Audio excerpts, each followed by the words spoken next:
the first to know Nsem-Pii TV. Now, open constituency back na echinijie aba the resource with respect to the or say or represented that constituency in this 9th parliament now the Akwatia constituency in the eastern region ka. Now, after the December 7 general elections, the NDC's parliamentary candidate was declared the winner. The new Patriotic Party anti-Asie said there should be a recount because so after the recount, NPP's ebe take the Akwatia seat from the NDC's parliamentary candidate. In fact, your friend Henry Boachi Yadon. After the recount, of course, police headquarters. Ernest Yaukumi, honorable, and I name as member of parliament, Edema the Akwatia constituency. In fact, the NDC's parliamentary candidate Henry Boachi Yadon and ten Hwase or the Asamno Ekodan the Koforidua High Court to say 1. Say Yakase Ernest Yaukumi honorable a member of parliament no on Tiasie. Entino court enfa injunction and to Ernest Yaukumi so Niansa injunction no against him being sworn in the 9th parliament. Yera Ernest Yaukumi, in fact, Ebora the 9th parliament. During the swearing in ceremony, na otimu, ye sworn in and ye gazetted the results as the duly elected member of parliament for the Akwatia constituency. The NDC's parliamentary candidate Henry Boachi Yadon echo back to the Koforidua High Court. Echo yes court en rule say yera Ernest Yaukumi ebu court nimtia se wako ama yaso ni enti yan cite no for contempt. In fact, Koforidua High Court on the ruling in and on the 19th of February 2025 a ruling say or convicted member of parliament for Akwatia Ernest Yaukumi for contempt of court. Esane say interim injunction barring him from being sworn in as a legislator no wabuso. And the presiding judge Justice Senior Amedehe issue bench warrant for the arrest of the Honorable Yaukumi for failing to appear before the court for the sentencing for contempt of court. Now, ena yera Ernest Yaukumi say there be on Tiasie say High Court edisa runi no eba beto abonten. Erunti tune lawyer Gary Nemako e body rule Supreme Court say there be Supreme Court overturning the ruling from the High Court. Ya one. A convict yera Ernest Yaukumi for contempt. Ya assign a issue bench warrant for the arrest. Supreme Court bubu na noa ene day ye the 11th of June. And there was a Supreme Court transit. Now the ruling about on that matter say High Court decision now abeto ya convicted Ernest Yaukumi of contempt. The answer issue bench warrant for the arrest no. It was a jina and I say insist jina. And the Supreme Court to no, the Supreme Court has overturned a unanimous decision. It has overturned a contempt conviction issued against Ernest Kumi, the new Patriotic Party member of parliament for Akwatia, by the High Court in Koforidua. Apart from that, the apex court of the land assigned a bar Justice Emmanuel Senyor Amedehe from proceeding to sentence the MP and the issuance of a bench warrant for his arrest. The decision follows a judicial review application filed by Mr. Kumi challenging the High Court's ruling. And today, ruling a Supreme Court the abane say, the kind. Sa contempt conviction, Koforidua High Court, led by Justice Emmanuel Senyor Amedehe, editor, yera Ernest Yaukumi sono, wabadia tuagu. 2. Se court issue bench warrant no money namo epen wachero even in parliament no eno so ya body atuagu. 3. Wasan the tabo ediato Justice Emmanuel Senyor Amedehe say on to me ntoaso and sentence the MP. Now, led by legal counsel Gary Nimako Mafo, who also serves as the NPP's Director of Legal Affairs, Mr. Kumi's team argued, say one, the High Court lacked the jurisdiction to entertain the election petition that led to the initial injunction against the MP. According to Gary Nimakomafo, Ghana's electoral laws require that an election petition be filed within 21 days of the publication of certified results in the official gazette. In this case, while the petition was filed on December 31st, 2024, the Nimakomafo said the results were not gazetted until June 6, 2025, well beyond the statutory time frame. NNT, Yera Gary Nimako, in fact, argument to put across and say, Ghana Mremuno, answer na obe to me a filing an election petition. I just say, one, ya publicizing certified results in official gazette. Then within 21 days of the publication of the certified results in the official gazette, and I work when you say, or file election petition. Wait there. The NDC's parliamentary candidate filed election petition on 31st December 2024. Meanwhile, results and Kasa Akwatia constituency no. Your gazette no June 6 year 2025. June 6, 2025 year the gazette results. Meanwhile, I filed election petition on the 31st of December 2024. And on which gazetted results did the NDC's parliamentary candidate file an election petition on the 31st of December 2024? As simple as that. You see, in gazetted results, then you have 21 days within the gazetted results to file an election petition. What can file election petition 31st December? Meanwhile, results in a gazette on the 6th of June. And the results of the Yahina would not so at the file election petition as according to the laws governing the filing of an injunction on an election petition.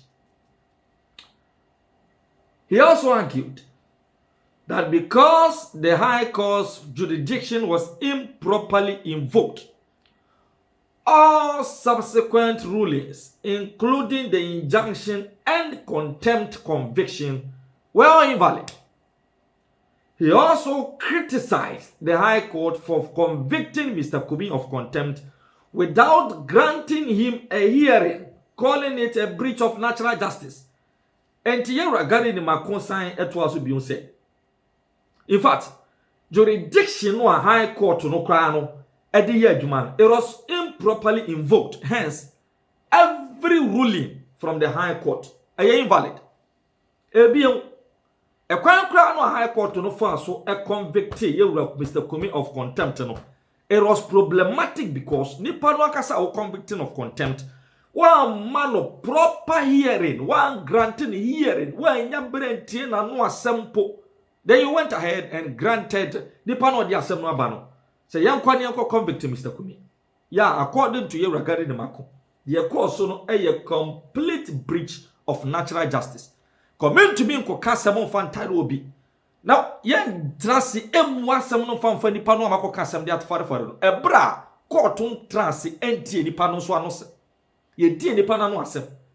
Yen tie the pros and cons of what went into the action from a nipa no. Straight away, yes, you've been convicted of contempt. The counsel for the NDC parliamentary candidate Henry Boachi Yado opposed the claims, insisting the High Court acted within its legal mandate and that both the injunction, the contempt ruling, and the granting of bench warrant arrest were valid. Until from the Supreme Court, unanimously, Akwatia contempt conviction against Akwatia MP Ns-Pii. Again, the Supreme Court has reaffirmed the same. Yera Ns-Pii on the duly elected member of parliament for Akwatia constituency. The way in Nsem-Pii from the Supreme Court of the land involving the case na Kofodia High Court a convicted Yura NDC Yakumi for contempt. No we was an issue bench warrant for his arrest. Now it was a fufu. Central region, Kutsine Yin. No high as a chairman for this young person they come on. No high secretaries no quiet. But many of them didn't come out because that was the quite year it will be before. So yeah, the rules and regulations say bar. Or say the rules and regulations bar. You bet you made this one. That many of them didn't come out. Does that flout the rules and regulations or not? No, it's not a major issue. I would say yes, because of the rubber na and clear. And into the young this one, I'm proud of buy no not for so any day. In all this, Nesenka, why not it means issue caveat be and now what the sign a be bar directive be back. Majority I will say, you see, the Amma CCI and she said there's no leadership. Because if you cost your mum, the can't mention or say, wait there, and all that. Whatever. There is that kind of leadership lacuna be. Because for instance, for me, Menyaka and no a meeting now Kennedy Nenko for Kosia. You see what we must understand. First of all, again Rumra the rules and regulations Papa be up for campaigning in Yama. Maybe you may be jumping the gun. But you see, it's in summer Kennedy car or honor. And summer you can't die in our party. But it's no, you can't casano. Now, any media or your party meeting and your party for you record you. Lay at the box. What did he say? Of course, I will see our way. And now we shall party for Umunyakwe, or Makoto Bisiana, on your Mokata. No, we are record, and on your with this uncle, and can respond to see any name on Cabete.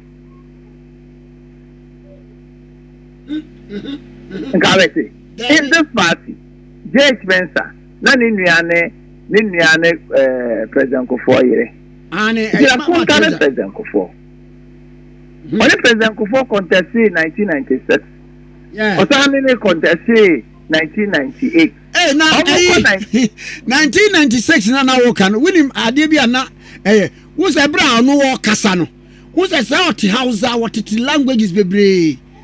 Na wajina say makunta no but a brand no e say JH eba no enie. Odu 98 no ni the okan. There o say the Odebanchi dada ko Odebanchi ko ejom na ya nta. Utri fasa banchi na nko beyond the next time. That is about dada there. Any hobeto. Me wa na kunta no ne prisa. In reference to J. Kufo. In reference to J. Kufo. But see, this response is coming because of the Baumia Chechimwa or not so excess. Maybe Baumia Chechimwa say with the exception of Dubois, you know, all other presidential candidates, you know, Omunya chance second and some winning. It's my whole back one. I'll say, Mammy could be in and I remember, yeah, no. No. And no, Kennedy, Ulupo. No, so air punch. So, but you see, one thing we must also understand. I'm saying all these things for party people to let their minds rest. The answer then see. Yeah, kike, you better be. Kofo air contest Dubois in 1996. No, let Dubois message and say there's a need for consistency. Within a short time. Around August, you know, about November 2nd. August, November, party, yes, in June, July, already. August, year presidential. Yes, about November. Within just 3 months, you know, competing with somebody, what's not 11 years plus. one market 5 years. You go for a year way, a year, near ma. I decided to say, yeah, called democracy. Only your name no for 11 years. 1 to 2 months, yeah, you. Conform we are qualified to vote, you know. No more doing register them. Because the last time I hear registration, in 1988, for the district assembly election. If you were 1988, after that, 2018, yeah, we didn't register also. If 88, 89, 90, 91, 90, 92, yeah, but 12 months, yeah, new register. Bank of phone to me, I'm the register. Now within 3 months, when you're 30% plus, thank you, Ben, to say, thank you, time, for the win. Debbie, for the time on your and within 3 months, I'll thank out with the weedy. I can no change, you know. Nah, for say, there must be change.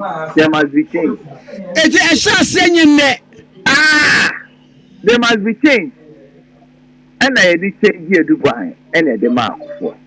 Kufuor so 98, you know, after 296, you know, was a great alliance since I never to the sense that the vice president of the ruling government, they had the running mate of Kufuor in the person of Vice President Aka.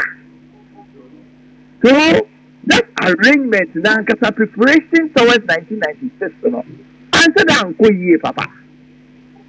So because we were looking for this alliance in 1994-95. Said that your national conference, Echo can say by December of 1995, no, the alliance now will go solo. And a DG for as almost General, sound na ayi Kufuor ekasa there should be change na you ready why you say you retain no e dey na ton Kufuor adwemu a sabre no dem ma ye Kufuor working behind the scenes. Omo ni na fa nyina omo de ko omo ho ma kuma Kufuor one excellent ability as a politician. He can be brilliant. Or face recognition. Who were crashing 5 years time who was trouble with him. So it came down, went to people and no money enough for no more do wine. Then we both need to go to break. Shasa wokasa nyina wan kasa wunu chairman koka. Yeah, what no kwapia. What did you actually say? No. I don't think we must say call the post and I'm yeah, no na dineko. Now who can you now say no ade. O say. There be menini na nyiri, me no candidate you. Party bia, I Ghana bia.